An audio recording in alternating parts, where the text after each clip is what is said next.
반갑습니다. 신약 성경 배경사 오늘 공부하는 날입니다. 날씨가 포근해서 우리들의 컨디션도 참 좋습니다. 자, 오늘 또 어떤 공부를 될까요? 지난 시간에는 우리는 성전과 제사에 대해서 공부를 했습니다. 여기서 제사장, 대제사장, 레위인들에 대해서 어떤 직무를 어떻게 해야 되는지, 또 그들의 책임과 권한이 어떠한지에 대해서 공부를 했습니다. 오늘은 회당에 대해서 공부를 하도록 하겠습니다. 우리가 성경을 읽으면서 주로 신약 성경에 보면 회당이라는 말이 많이 나오는데, 회당이 어떤 내용이며 무엇을 했는지 대해서, 어떠한 또 배경이 있었는지 대해서 구체적으로 공부를 하도록 하겠습니다. 자, 회당은 유대인들에게 있어서는 뗄래도 뗄 수 없는 불가분의 관계, 기도와 예배, 교육을 위한 아주 중요한 장소였습니다. 회당은 유대인들의 삶과 그들의 종교에 대해 지대한 영향을 미쳤습니다. 신약 성경 내 회당과 관련된 예수님의 사역을 여러 번 언급하고 있으면서, 또한 예수님의 제자들의 사역들 중에서도 회당과 관련된 이야기들을 역시 전해주고 있습니다. 자, 회당은 유대 땅에 있었을 뿐만 아니라 흩어진 유대인들이 살던 이방인들의 지역에도 역시 존재하고 있었습니다. 예루살렘이 아니라, 예루살렘과, 왜냐하면 그때는 이제 포로에서 돌아왔고, 그 다음 신약 들어오면서 또 외지에 있었던 사람이 많이 있었잖아요. 그들에게 외지에 있었던 이방인들의 지역에도 유대인들이 있었는데, 여기에도 회당이 있었습니다. 유대인들은 어느 지역에 흩어져 살고 있든지 간에 반드시 남자 10명만 있으면 그들의 회당을 세웠습니다. 그러니까 회당을 조직할 수 있는 그 조건은 유대인들 남자들 중에 10명 이상만 되면은, 10명만 되면은 그들의 회당을 세웠다 하는 것을 전해주고 있습니다. 그러면 이 회당의 이름과 기원에 대해서 우리 잠시 좀 살펴보겠습니다. 회당이라는 말은 헬라어 말에 시나고게라는 말에서 유래한 말로, 이 말은 기본적으로 유대인들의 모임의 장소를 말합니다. 오늘날 여러분, 오늘 공부를 하면서 회당이라는 말은 오늘날 우리 잘 쓰고 있는 교회가 있습니다. 교회, 회당, 우리 두 가지 단어를 생각하면서 보겠습니다. 우리 교회라고 하면은 예수 믿는 사람과 그 무리들의 모임을 교회라고 그랬죠. 회당도 역시 유대인들의 모임의 장소를 의미하는 겁니다. 이 모임은 다양한 목적으로 갖고 있는 모든 모임을 포괄합니다. 한 가지만은 아니죠. 어떤 경우에는 정치적으로 모임이 될 수도 있어요. 또 어떤 경우에는 장례식의 모임이 될 수도 있습니다. 이런 모임을 위한 장소를 의미하는 모임이 회당의 기본적인 의미로 소개되어지고 있습니다. 그리고 유대인의 그 예배를 위한 모임 역시 회당이었습니다. 회당에는 빠질 수 없죠, 이 예배가. 그러므로 사도행전 13장 43절에 보면은 폐회한 후에라고 하는 말하는데, 여기에 나타난 예배를 위한 모임이 회당으로 나타나고 있습니다. 또한 계시록 2장 9절에 보면은요, 사단의 회라는 이런 말이 있는데, 사람들의 어떤 그룹이 회당으로 불려지고 있습니다. 그래서 이 회당은 단순한 어떤 건물 자체를 또 축소된 그런 모임이 아니라 좀 여러 가지 모습들이 있습니다. 자, 이걸 생각을 하면서 보는데, 그러므로 회당은요, 모임을 위한 장소를 의미할 수도 있고, 그러한 모임이 열리는 건물을 의미할 수도 있어요. 또한 예배를 드리거나 단체 행동을 하기 위한 사람들의 모임을 나타내는 것이기도 하죠. 그래서 교회라는 의미, 우리가 이렇게 잘 알잖아요. 그 교회라는 의미와 회당이라는 의미, 그 깊은 의미를 우리가 서로 대조해서 이해를 하면 많은 도움이 되겠습니다. 한편 기도처라는 말이 회당과 동의어로 사용되었을 가능성이 있습니다. 그러니까 오늘날의 교회의 의미를 잘 이해를 해보면 회당에 대해서 공부할 때 많은 도움이 되겠습니다. 자, 많은 학자들은요, 회당의 기원을 바벨론 포로기 이전보다는 포로 이후에 생겨난 것으로 보고 있습니다. 왜냐하면 바벨론 포로 이전에는요, 예루살렘의 성전을 중심으로 예배를 드렸습니다. 포로 직전에.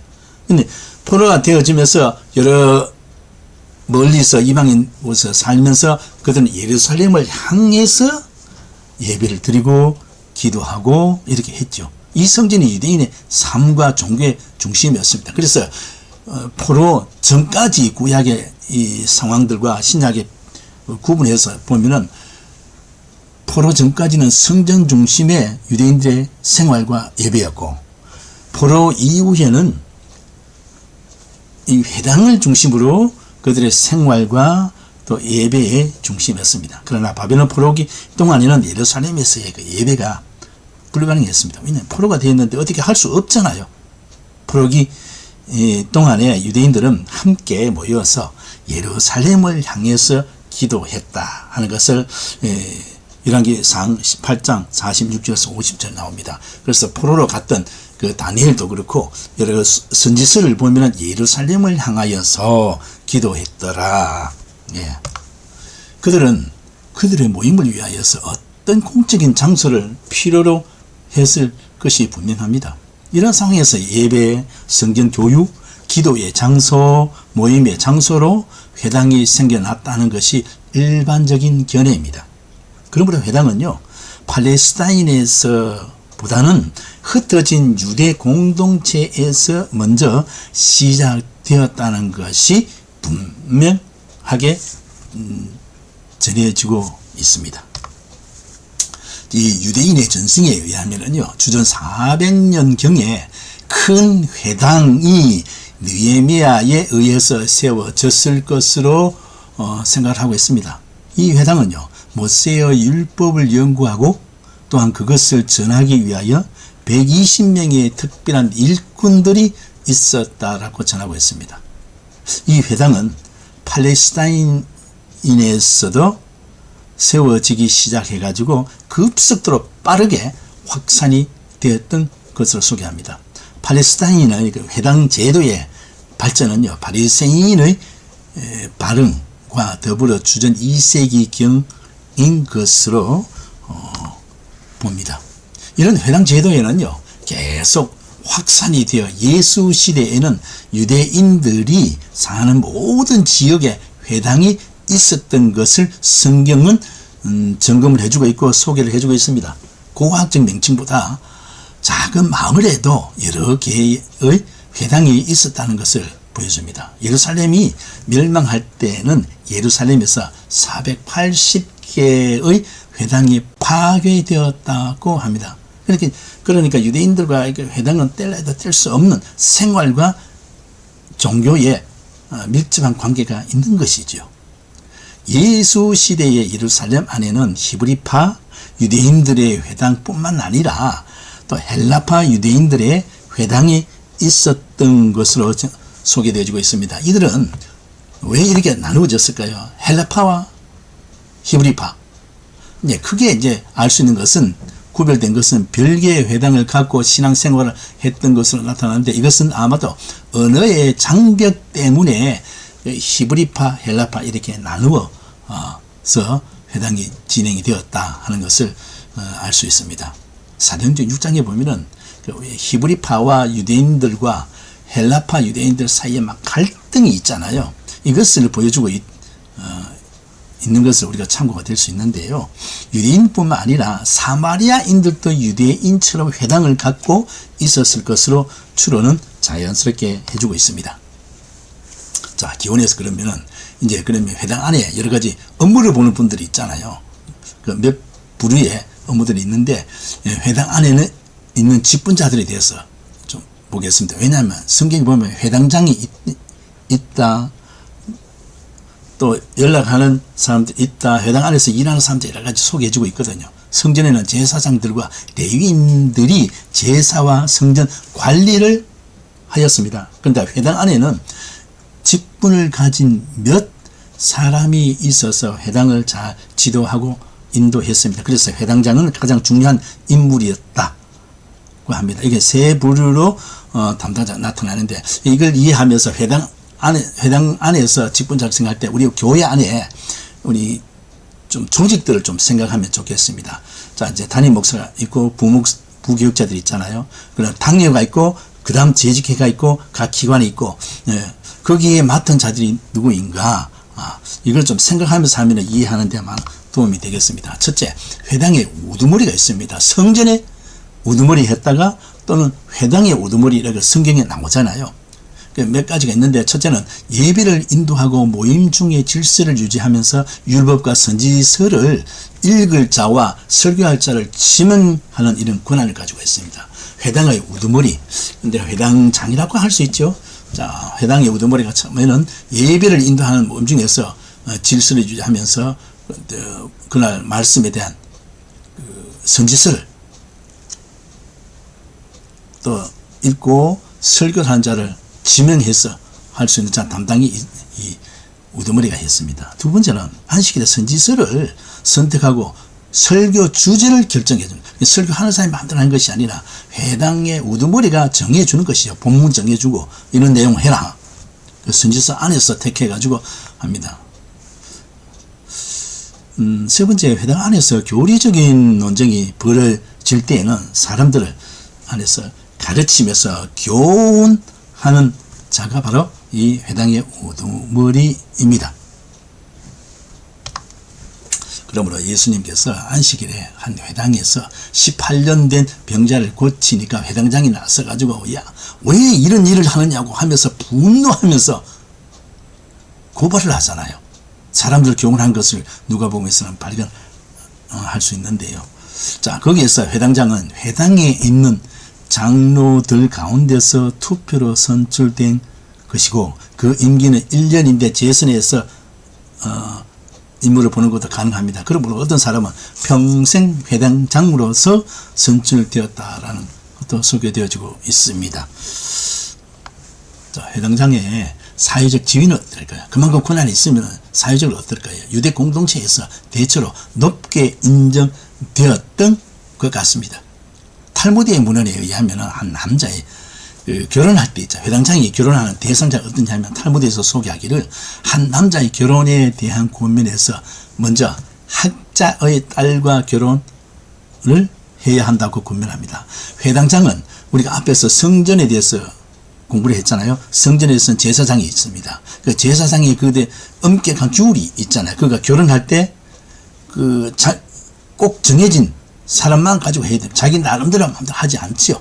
또 역시 이리 와서 회당장도 역시 결혼할 때 세 가지 모습으로 써야 하는데요. 하나는 학자의 딸과, 그 당시에 가르쳤던 학자의 랍비들의 딸과 결혼하도록 돼 있고, 만일 학자의 딸이 없으면 두 번째로, 첫 번째는 학자의 딸이, 두 번째는 사회의 위대한 사람들의 딸, 존경받는 그런 사람들 있잖아요. 딸. 세 번째, 그것도 없다면 그 다음은 순서는 회당장의 딸과 결혼하라고 했습니다. 처음에는 그 랍비들의 딸, 그 다음 사회 저명사인 사회 위대한 사람, 세 번째는 회당장의 자녀들끼리 결혼하라고 되어 있습니다. 이들에게 있어서는 책임도 권한이 많지만 비교적 엄격했습니다. 이런 언급은 회당장의 유대 공동체에서 존경을 받는 사람이었음을 보여줍니다. 존경받는 만큼 그만큼 의무도 크고요, 책임도 큽니다. 그런데 오늘날에는 그렇지 않다는 것을 말볼 때 참 아쉽죠. 회당 안에는 회당장 이외에 회당을 이제 지도하고 관리하는 장로들의 그 그룹이 있습니다. 회당장은 전체 책임을 맡지만 우리 교회 안에서 담임 목사님이 있고, 교회 전체를 대표해서 교회를 이끌어가는 목양을 하는 담임 목사님이 하시죠. 자, 그를 위해서 각 교회는 당회가 있습니다. 이 당회를 통해서 또 이 교회가 안정적으로 하도록 만들어가는데, 여기에도 역시 장로들의 그룹이 있었습니다. 이들 중에서 회당장이 선출이 되십니다. 그 장로들 속에서 이제 투표로 선출을 하게 되죠. 회당의 장로들은요, 회중들을 훈육하고 처벌하는 권한을 갖고 있습니다. 회당 안에서의 처벌은 책지질과 판문이 있었는데, 그러니까 이 회당의 장로들이 오늘날에 뭐라 할까, 그 교육을 하는 일, 말씀을 잘 전할 수 있도록 하는 거고, 그 다음 교육을 하는 부분들을 담임 목사의 목회에 이렇게 수발이 같이 협력해서 될 수 있도록 만들어주잖아요. 또 그리고 이 처벌, 그 당시에 우리가 90년대까지만 해도요, 이게 교회 안에 그 중불이 있었는데 요즘은 없습니다. 처벌을 하는 권한을 이 장로들이 이렇게 했습니다. 자, 그걸 할 때 만일 처벌을 할 때는요, 책직질과 판문이 있었습니다. 이건 뭐냐면 바울이 여러 가지 매를 맞았다 했잖아요. 그런 일을 담당하는 자들이 이 장로들이 했다는 겁니다. 또한 회당 안에는 헌금을 수집하고 분배하는 일을 맡은 헌금 수집관이 바로 장로들이 있습니다. 그래서 오늘날에 헌금위원들과 헌금 개수위원들이 있잖아요. 예, 그런 일들을 장로들이 했다는 겁니다. 자, 앞에는 회당의 우두머리였습니다. 세 종류의 사람인데 두 번째는 핫잔이라는 사람이 있습니다. 성경에는 핫잔이라는 말이 없습니다. 그러나 교회사에서 전해지고 유대인의 역사에서 전해진 데는 이런 세 종류로 소개되고 있는데요. 이 핫잔이라는 사람은 회당에서 시정을 드는 관리로 회당장을 돕는 자라고 합니다. 뭐랄까요? 이게 비교가 될지 모르겠는데 담임 목사님의 사역을 위해서 부교역자들이 함께 해서 목회를 돕는 역할을 하는 것이 있죠. 그와 같이 회당장을 돕는 일을 핫잔이 하는 거예요. 근데 회당장의 밑에 사람들이죠. 회당에 보관된 성경 두루마리를 관리하는 자로 예배를 드릴 때 어떻게 합니까? 두루마리를 잘 관리하는데 예배 드릴 때면 누가 강의하는 분 있잖아요. 오면은 그 두루마리를 보관되는 가지고 와서 그에게 주어서 성경을 읽을 사람에게 그것을 갖다 줍니다. 주고 다 읽으면 그걸 받아서 두루마리 함에 다시 보관을 하는 이런 일을 수행하는 것이 핫잔이 하는 일입니다. 그리고 장례식이 있을 때는 회당장을 따라가서 장례식과 특별한 절기가 있을 때는 회당장이 하는 일에서 같이 딱 동행을 해서 일이 되도록 하는 것이죠. 네 번째는 안식일의 시작과 안식일의 끝남을 알리기 위해서 양강나팔을 불러요. 그러니까 옛날에는 우리가 90년까지만 해도요, 교회에서는 주일날이나 수요일날이나 새벽에 되면 차인벨이 울렸잖아요. 종을 쳐고 했잖아요. 그와 같이 양강나팔을 불어서 그 시간을 주일이다 알리고 안식일이라고 하는 것을 알리는 담당하는 역할이 핫잔이었어요. 회당 건물과 기물들을 또 이래 관리할 의무도 이것들이 있었어요. 그럼 오늘날에 교회에서 사찰이 교회 전체 관리하고 뭐 이런 게 있잖아요. 관리할 의무, 이것이 이는 핫잔이 했고, 여섯 번째, 가르치는 교사로서의 직분도 담당했습니다. 이제 회당장이 못하면 그 다음 위임을 받아서 교사로서 하는 직분도 있고, 어린아이들의 그 공부를 하는 데 있어서 문답 공부를 할 때 이 핫잔이 담당을 했습니다. 일곱 번째는 회당에서 형벌로서 태형이 있을 때에 이 일을 집행 담당하게 됐습니다. 아까 제자들도 했지만은 이 위임을 받아서 형벌을 집행할 때 이런 일을 담당하는 자가 핫잔이었습니다. 자, 세 번째는, 자, 우리는 성전의 우두머리에 대해서 했고요, 핫잔에 대해서 했고, 세 번째는 메신저라고 부르는 자에 대해서 살펴봅니다. 주된 사역 중 하나는 기도문을 크게 암송하는 것이었습니다. 지금부터는 이는 회중이 기도할 때에 그의 지도를 따르도록 하기 위한 것이다 고 소개하는데요. 주된 사역의 기도문을 크게 암송하는 일들을 맡은 게 메신저가 합니다.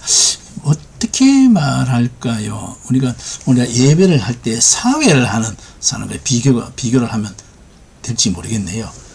생각을 하세요. 오늘날 교회의 조직과 진행되는 그 담당자들, 여러분 생각을 하면서 이 회당에 있었던 일들을 우리 공부를 하면 좀 이해가 되겠습니다. 이 메신저는요, 회당장에 의해 선출되거나 또는 핫잔에 의해서 선출되었습니다. 앞에서 회당장 이야기했죠? 그냥 핫잔 했죠? 이 메신저는 뭐랄까요? 오늘 어디라고 해야 될까요? 이제 교회에서는 담임 목사가 있고, 그 다음 부교육자 중에서는 부목사가 있고, 그 다음 신학교에 공부하는 신학생이 전도사가 있잖아요. 그렇게 좀 구분을 할 수 있을까요? 이 메신저는 회당장에 의해서 선출되거나 또는 하잔에 의해서 선출이 되어집니다. 그러니까 교회에서 회당에서 세 급으로 나눈다면 제일 밑에 부분에 있는 자가 이 메신저의 역할이라는 겁니다. 메신저로서 적절한 사람이 없을 때에는 하잔이 그 직무를 대신했다라고 소개를 하고 있습니다. 자, 근데 세 종류의 담당자들이 있었고, 자세한 것은요, 여러분이 꼭 이 강의안을 꼭 보셔야 됩니다. 강의안 안 보시고 이 강의만 들으면 아무 소용이 없습니다. 지금 이 시간에 하는 거는 간단하게 중요한 것만 전달되어 줍니다. 자세한 설명은 강의안에 있습니다. 반드시 이 강의에 참여가 되기 전에 한번 읽어보시고 강의를 들으신 후에 다시 강의안을 보시면 이해하는 데 많은 도움이 되겠습니다. 자, 세 번째 회당 예배에 대해서 보겠습니다. 유대인이 회당에서 예배를 드리는 것은 예수님 당시의 일상적인 유대인의 삶의 일부였습니다. 유대인 구약에서는 제사, 신약에 와서는 예배지요. 일상적인 유대인의 삶이 예배가 삶입니다.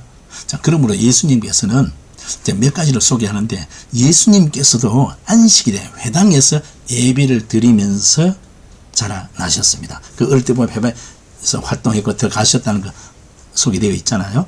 그의 공생애 중에서도 그는 안식일에 회당에 들어가서 예배를 드렸다라고 소개합니다.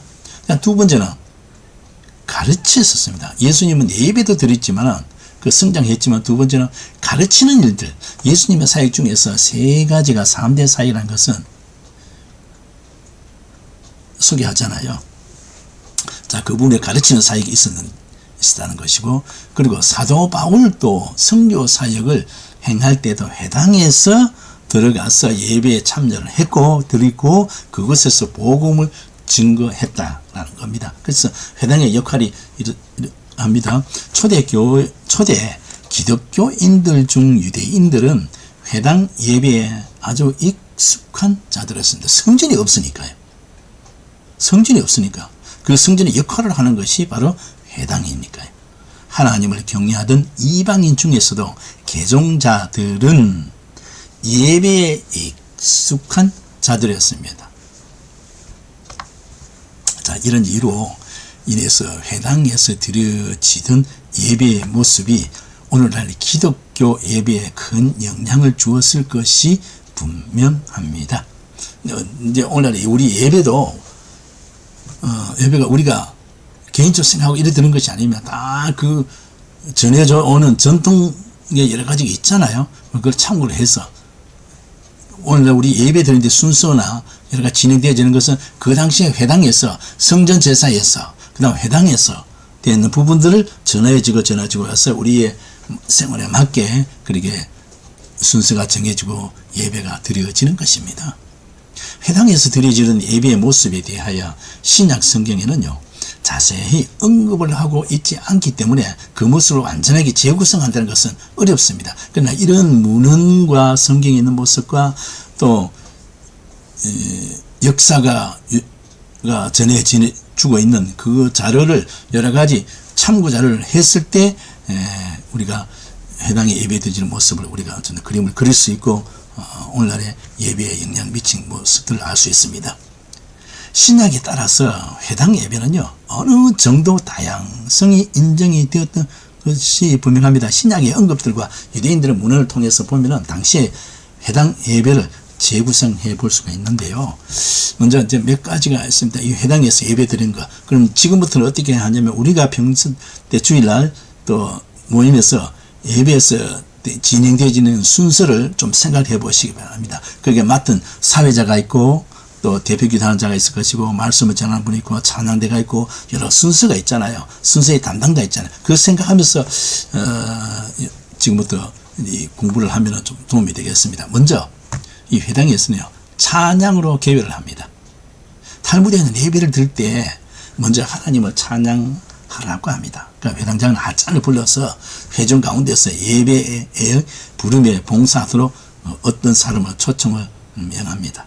부름을 받은 자는 큰 소리로 주 여호와를 송축하라. 그는 찬송 받으시기에 합당하신 분이시다 라고 하죠. 우리가 예배 순서에도 뭐 처음에 우리가 예배 딱 들어갈 때는 묵상기도 하고, 그 다음 예배 부르심이 있잖아요. 찬양대가 그 예배 임례송이를 해가지고 예배 시작할 때 묵도송이라고 하잖아요. 그리고 찬양을 하잖아요. 찬양하기 전에 우리가 또 한 주간의 모습을 돌아보자 하면서 점검하면서 회개하는 시간도 가지고 있죠. 네, 그러면 회중은 여호와는 영원히 송축 받으시기에 합당하도다라고 또 회원들이 응답을 합니다. 사회자가 안내를 하면은 사회자가 주 여호와를 송축하라, 그는 찬송 받으시기에 합당하신 분이시다 라고 소개를 하면은 회중들은 여호와는 영원히 송축 받으시기에 합당하도다 이렇게 응답을 합니다. 그 후에 예배자들은 하나님을 생각하는 중에 하나님의 위대하심과 축복을 인식하도록 초청을 하는 것이죠. 두 번째 순서는 찬양과 함께 예배의 부름이 끝납니다. 그러니까 성령이 끝나면 기도를 하죠. 이 기도는 대표 기도 말고 이제 간단하게 예배를 시작하면서 들어가면서 그 서론에 있어서 간단하게 이 예배를 드린다 하면서 드리는 기도를 말하는 겁니다. 그다음 쇠마의 교독이 있었다는데 쇠마라는 것은 탈무드와 그 전승해 오는 그 율법들이 있잖아요. 그것을 쇠마라고 하는데, 그러면은 이 쇠마의 교독이 이어지는데요. 기도를 드린 후에 쇠마의 교독이 이어진다고 합니다. 간단히 사회자가 그렇게 기도하면은 이어서 교독을 하게 되는데, 예배를 인도하는 자와 회중이 서로 맞추어 쇠마 구절들을 교독했습니다. 이것을 이해하는 것은 쇠마의 교독은 어떻게 하냐면, 들으라 이스라엘으로 시작을 하는 것이죠. 구약에 나타난 몇 개의 특정 구절들을 말합니다. 이스라엘 백성들을 늘 암송을 하면서 살아가도록 요청을 드렸는데요. 성경무리를 참조하시고. 그런데 이게 무슨 말이냐면, 교독을 한다는 것은 우리 찬송가 뒤에 보면은 교독문이 있어요. 그 교독문과 비슷한 역할을 하는 것이죠. 2000년 전까지만 해도요, 학교에서 예배 순서에서 우리가 첫 번째 찬송을 하고 두 번째 찬송을 이제 설교 전에, 기도 전에 찬송을 두 개 아니면 세 개를 하잖아요. 그러면은 이 찬송을 하고 교독문을 하는데요. 찬송가 뒤에 있는 교독문을 합니다. 오늘날 많은 분들이 이걸 몰라요. 교독문을 하는 교회가 아주 극히 드뭅니다. 아주 보수적인 교단이나 보수적인 교회에서는 이 교독문을 하는데요. 어떤 교회는 한 달에 한 번 정도 하기도 하고, 특별한 어떤 즐기는 행사 있으면 하게 돼요. 오늘 이게 예배 잘 안 하는데 너무 아쉽고 안타까운 편입니다. 여러분이 찬송가의 맨 뒤에 교독문이 있는 거, 그거 꼭 보시면 좋겠습니다. 그런 내용들을 시편을 중심으로 여기저기 귀하게 함께 교독할 수 있도록 되어 있죠. 그래서 쇠마 교독이라는 것은 찬송가 뒤에 있는 교독문을 참고를 하시면 되겠습니다. 그리고 네 번째 순서는요, 교독이 끝나면은 다시 기도를 합니다. 이것은 뭐냐, 앞에 이제 찬송하고 교독을 하고, 이제 우리 순서에 있어서 보면 대비기도 하잖아요. 주로 이제 낮에는 장로님들하고 오후에는 안수 집사님이 주일 저녁이나 또 수요일 저녁이나 권사님이 한다든지 이렇게 대부분 어떤 있는데, 교독이 끝나면은 다시 이제 대표 기도를 우리 하듯이 그런 기도를 합니다. 이때 하잖아요. 회중 가운데서 18개의 축복 기도를 인도하기 위한 한 회원을 명하여서 불러서 하게 합니다. 이게 뭐냐면, 천주교에서는 개인적으로 기도를 못합니다. 안 합니다. 반드시 신부가 정해주고 위에서 정해진 그 기도문이 있어요. 그 기도문을 가지고 합니다. 그 예식장에 가도 그렇고요, 장례식장에 가도 보면 자기가 대변 기도하는 게 아니고 그 기도문을 가지고 같이 읽고 이렇게 해요. 우리 기독교는 그게 아니지요. 자, 그러면 기도문이 18개의 이제 축복 기도를 하는 그 문이 있는데, 이것을 이제 하찮이 하는 것이 아니고, 하찮이 회중들 중에서 누가 읽을 수 있는 사람을, 회원을 지정하여서 불러서 인도하게 하는 그런 것이죠. 이 기도를 드리는 동안에 회중은 다 일어섭니다. 일어서서 기도를 합니다. 기도를 인도하는 자가 하나씩 기도를 인도하면 하나의 기도가 끝날 때마다 회중들은 아멘으로 응답합니다. 그럼 오늘 우리 대번 기도할 때 어떻습니까? 하면서 합당한 내용에 있어서 우리는 아멘 하는데 기도할 때 너무 아멘하는 소리가 너무 적어요. 썩으라 하는지 모르지만 명확하게 우리가 또 아멘으로 응답을 하는 거 좋고, 말씀을 들을 때도 확연하게 은혜가 되고 깨달음이 있고 하나님의 말씀이 되고 올 때는 합당한 것에서 아멘을 하는 것을 우리 훈련이 되고 좀 자주 아멘으로 했으면 좋겠습니다. 그 어떤 교회는 보면은요, 그 대표기도 할 때 다 일어서서 기도를 해요. 중국에서 사역을 하면서 보니까 어떤 교회는 일어서서 기도를 하는 데가 있고요. 또 교동문을 할 때는 일어서서 교동을 하고 앉고요. 또 성경 봉독을 할 때도 지금도 그래요. 일어서서 말씀을 읽고 그 다음 앉기도 해요. 축도할 때도 또 다 일어서서 돼 있고 있는데, 이 좋은 전통들은 우리가 잘 유지를 하고 하면 참 좋겠습니다. 자, 이렇게 서로 응답을 하고 있습니다. 오늘날 예배의 대표 기도하는 것과 비슷하다는 것은 여러분 참고하시고요. 다섯 번째, 두루마리 성경 봉독을 하는데요. 먼저 모세의 율법, 모세가 시작한 5권을 매주 연속하여서 낭독을 합니다. 이 성경 봉독, 그때는요, 이 회당이 있을 때는 신약 성경은 없습니다. 그 당시에는요. 구약에 있는 그 모세 오경, 시편, 또 시서, 이쪽에 선지서 일부분이죠. 이런 것을 이용해서 율법서를 해서 모세가 시작한 5권을 매주 연속해서 낭독을 합니다. 모든 유대인 남자는 예배 때 앞으로 나가서 율법을 낭독합니다. 그 자 서는 게 특별히 구별되어 있죠. 앞에 가서 그렇게 합니다. 율법의 본문을 정확하게 읽도록 하기 위하여서 암송으로 낭독하는 것을 금지하기 위해서, 또렷하게 명확하게 읽도록 하기 위해서 암송을 금지하고 있습니다. 자, 회중이 고대 히브리어를 잘 이해할 수 있기 때문에 성경 본문을 일상어인 아람어로 번역할 필요가 있었습니다. 그러므로 두루마리 봉독자 옆에는 통역자가 항상 대기하고 있었고요. 토라의 문장들을 한 구절씩 아람어로 통역을 하기도 했습니다. 자, 율법의 낭독은요, 매주 정한 분량을 따라서 읽었습니다. 팔레스타인 지역의 회당에서는요, 3년에 한 번씩 모세의 율법을 낭독하도록 계획이 되어 있었습니다. 그 주어진 율법이요, 3년 동안 3년에 한 번씩 이제 돌아가는 것이죠. 적당한 분량을 정해놓고 매주마다 읽었고요. 반면에 바벨론에서는 1년 안에 모세의 율법을 낭독하도록 계획이 되어졌습니다. 그럼 한 번 읽다 많이 읽게 되죠.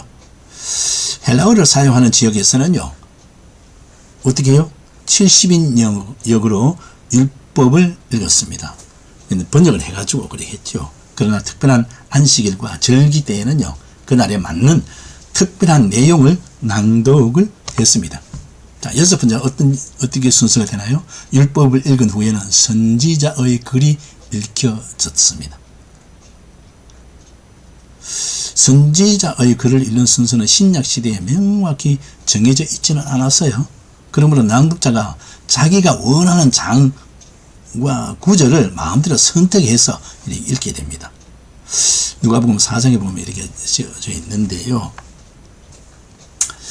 하잔이 이사야 두루마리를 예수에게 건네주게 됩니다. 예수는 두루마리를 이렇게 펴서 이사야 61장 1절의 내용을 이렇게 낭독을 하게 되죠. 그리고 읽고 하잔에게 주면은 그는 가져가서 그 보관소에 자 안에 넣어서 하죠. 자, 그리고 이제 거기에 대한 내용을 이제 말씀을 전하게 되죠. 선지자의 글을 읽은 후 예수께서는 자기의 자리로 돌아가서 앉아서 그 다음 자리를 하죠. 옛날에는 예배 시간에 성경을 한 장씩 읽는 교회들이 있었습니다. 요즘은 순서의 시간에 쫓긴다 해서 여러 순서를 많이 빼버렸는데요. 옛날에는 그 예배 전에는 새로 찬송을 배우는 시간도 있었고, 예배 시간에 성경 한 장을 주로 이제 시편을 중심으로 한 장을 읽는 데가 있어요. 또 중국 교회 사역을 하면서 보니까 중국 교회에서는요, 그 예배 시간마다 성경을 구약부터 시작해서 한 장씩 한 장씩 새벽 기도 시간에도 그렇고요. 또는 주일날 예배도 하는데 요즘은 하는지 모르겠어요. 한 20년 전까지만 해도 그렇게 많이 하더라고요. 그래서 그 예배 시간에 성경을 다 같이 교독을 읽든지 어떻게 해서 읽기도 했습니다. 이런 건 참 좋은 전통인데요. 7번째 순서는 본문에 대한 해석과 설교 권면이 있습니다. 앞에서 다 이해되시겠죠? 다 읽어서 아시겠죠? 모든 유대인 남자 회원은 지명에 의해서 설교할 수 있는 권리가 주어졌습니다. 적당하다고 생각이 되어지면 가서 설교 및 권면을 위해서 초청을 하기도 합니다. 오늘하고 좀 다르지요. 무교회주의자들은 자기들은 모여서 이렇게 예배하면서 그러나 감동이 되면 그 사람이 예배를 인도하고 그 사람이 뭐 설교한다고 하는 그게 있어요. 그건 이단입니다. 자, 우리는 그러지 않습니다. 말씀을 전할 자는 누가? 목사의 안수를 받은 목회자가 설교를 하죠. 그러나 우리 신학생들에게서 안수는 안 받았지만 또 이렇게 훈련을 하면서 또 대리로 담임 목사의 권한을 받아서 설교를 하기도 하지요. 그래서 유대인에게 있어서는 남자 회원이 있으면 지적을 받아서 이 설교를 할 수 있습니다. 어떤 경우에는 공개적으로 권하는 자를 경청하기도 했고요. 사도행전에서는 이런 회당 예배의 모습에 대한 분명한 언급이 있습니다. 즉 율법과 선지자의 글을 읽은 후에 회당장들이 사람들을 보내어서 물어서 가로되 형제들아 만일 백성을 구원할 말이 있으면 말하라. 이래 했을 때 바울이 일어나 손을 탁 들고요 하죠. 사도행전 13장에서 소개합니다. 그래서 어떤 경우에는 권면할 기회가 누구에게든지 주어졌다는 것입니다. 그는 이제 특별히 감동에 의해서 하는데 오늘날 마음대로 이렇게 하는 것은 아니거든요. 설교자는 근데 설교자는 어냐면 앉아서 강의를 하였으며 권면을 했습니다. 참석자들은 긴장하면서 경청을 했습니다. 설교자는 주제별 설교를 하거나 또는 본문의 의미를 찾아내어서 동시대 상황에 적용시키는 강의 설교로 하는 경우가 대부분이었습니다. 율법서와 선지서 시편으로부터 인용한 구절들의 핵심 단어들을 잘 연결 짓는 이런 식으로 또 설교를 하는 설교의 특징이 있었습니다. 헬라화된 회당에서는 어떠냐면 때를 따라 헬라주의의 통속적인 철학으로부터 많은 표현법을 배웠기 때문에 이것이 서서히 헬라 회당에 이렇게 들어오기도 했습니다. 이러면서 정교하게 준비된 강론이 행해졌다고도 합니다. 설교에 있어서 그냥 두리뭉실 할 게 아니라 조금 더 분석적이고 잘 찾아서 잘 정리해서 하는 것이 중요하죠. 그리고 마지막 서인은 우리와 같이 축도로 폐회를 했습니다. 회당 예배는 축도를 폐회를 했어요. 절기 때에는 제사장들이 손을 들고요. 민수기 6장에 있는 제사장의 기도를 이렇게 함으로써 축도함으로 예배를 끝났습니다. 오늘날에도 축도도 이 제사장의 그 축도를 참고로 해서 그렇게 하고 있죠. 특별한 경우에는 이제 특별하다는 것은 축도할 자가 없으면은 장로가 없으면은 기도와 권면이 추가되기도 했는데 때때로 이때는요 축도를 하기 직전에 또 다른 기도와 특별한 권면을 추가를 해서 때때로는 구제를 위한 헌금도 하기도 했습니다. 그런데 제사장이 없는 경우에는요 축도 대신에 기도로 축도를 대신 하기도 했습니다. 우리도 그랬잖아요. 목사님이 없으면 축도하는 분이 없으면 주기도문으로 예배를 폐하기도 하죠. 오늘날에 목사님 없으면 주기도문으로 마치는 것 같습니다. 자, 회당에서는 안식일 외에도 월요일과 목요일에 성경을 읽기 위한 모임이 있었습니다. 우리가 주중에 모임이 있잖아요. 뭐 전도하는 팀의 모임이 있고 구역 모임이 있고 수요일날 모임이 있고 금요일날 저녁에 기도하는 이것처럼 월요일과 목요일날에 성경을 읽기 위한 모임이 회당에 있었습니다. 이러한 회당의 예배와 모임은 기독교 예배에 지대한 영향을 끼쳤다라고 할 수 있습니다. 왜냐하면 초대 예루살렘의 기독교인들은요 유대인이었고 회당에서 모임을 가졌기 때문입니다. 자, 그러면 이제 마지막으로 우리가 크게 이 회당이 이러하다면은 회당에서는 이 회당이 어떤 용도로 쓰여졌을까요? 어떤 용도로 되어졌을까요? 여기서 이제 몇 가지로 소개되어지는데, 또 오늘날의 교회가 어떤 장소를 어떻게 사용되지는가 그걸 좀 생각하면서 보시면 좋겠어요. 용도를 보면 회당은 안식일 모임을 통해서 율법과 선지서를 해석하며 기도하는 예배의 장소로서 주된 목적을 가지고 있었지만, 그 외에도 회당은 유대인의 삶의 중심지로서 다양한 용도로 사용되어졌습니다. 당시에 회당이 어떤 용도로 사용되었는지를 아래 몇 가지로 살펴봅니다. 첫째, 유대인을 위한 교육의 장소였습니다. 교육. 그 어른도 있지만 어린아이들, 청소년들, 유대인의 교육을 위해서 교육의 장소 쓰는 거죠. 그래서 회당. 두 번째, 사도 바울도 역시 회당에서 사람들을 가르쳤다. 교육을 하는. 또 성경 공부하고, 또 뭡니까, 신학생들 가르치고, 이런 제자들 양육하고 하는 것이 회당에서 가르치고 했더라 하는 겁니다. 세 번째는 법적인 용도로 했습니다. 재판을 하는 법적인 일들이 있을 때 회당에서 이 일을 해줬고요. 네 번째, 이 장례식이 있을 때 장례식장으로도 회당을 사용하기도 했습니다. 여러분 잘 기억해 두세요. 회당에서 일어났을 때 그때는 교회가 없었잖아요. 자, 다섯 번째는 회당은 정치적인 모임의 장소로 했습니다. 정치적으로 어떤 결정을 해야 될 때, 어떤 이야기가 되어야 될 때 이 회당을 장소를 사용했습니다. 여섯 번째, 회당은 공동체의 모든 문제들을 토의할 수 있는 장소로서 사용이 되어졌습니다. 그러니까 뭐랄까, 주민자치회에서 뭐 어떻게 합니까? 우리가 살고 있는 지역이면 뭐 반상회를 한다.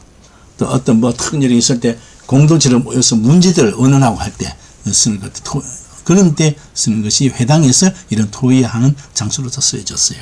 일곱 번째, 회당은 또 어떠냐면, 이제 회당, 유대인들이 멀리 흩어져 이방인 쪽에 여러 곳에 있었던 사람들 있잖아요. 그러니까 이제 1년에 한 번씩 성전에 온다든지, 또 회당에 와가지고 같이 예루살렘 쪽으로 와서 예배를 드린다든지 할 때가 있습니다. 그러면 있고, 또 유대인들이 다니다 보면 멀리 이방 나라 외국에 있는 자들이 순례를 하다가 보면은 머물러야 되잖아요. 숙박을 해야 되잖아요.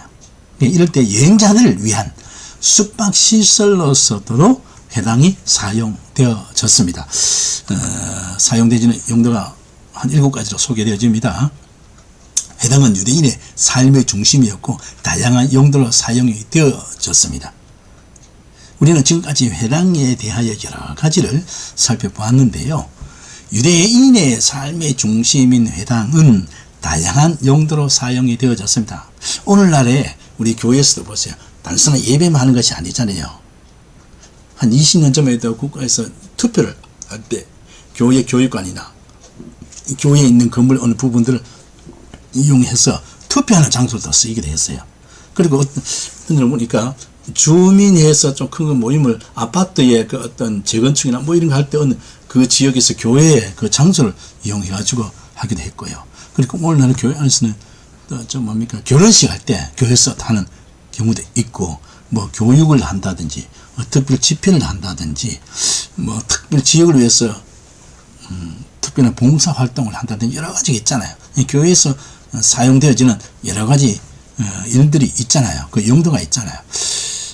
오늘날의 교회는 어떤 용도로 사용되고 있는가? 오늘날의 교회가 단지 일주일에 한두 번 사용되어지는 그 예배 모임과는 사뭇 다른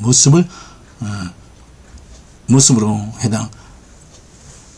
회당의 기능을 하는지 한번 돌아볼 필요가 있습니다. 자, 이라여서 오늘 회당은 유대인의 삶의 중심에 우뚝 서 있었을 것입니다. 교회가 그리스도인과 지역사회의 삶을 중심이 되기 위하여서 교회는 어떤 모습이 되어야 할 것인지 우리는 한번 고민을 하면서 어떻게 하든 우리 지역 사람들을 많이 만날 수 있는 계기를 만들어 줘야 되죠. 그래서 오늘날의 교회에서는요, 카페를 많이 하잖아요. 카페를 하면 안 믿는 사람들이 큰 부담 없이 오잖아요. 이것도 하나의 회당을 사용했던 그 용도와 비슷하게 어쨌든 믿지 않는 자들이 교회에 자주 올 수 있도록 하는 것, 거리감이 줄어들도록 하는 것도 참 좋죠. 그래서 전도하는데 귀한 용도로도 쓸 수가 있죠. 자, 이런 것을 생각하면서 오늘 회당에 대해서 공부를 했습니다. 그리고 반드시 이 강의를 마친 뒤에 꼭 이 강연을 꼭 참고해 주시고, 강연을 아직 구입하지 않는 분들은 반드시 구입해 주시기 바랍니다.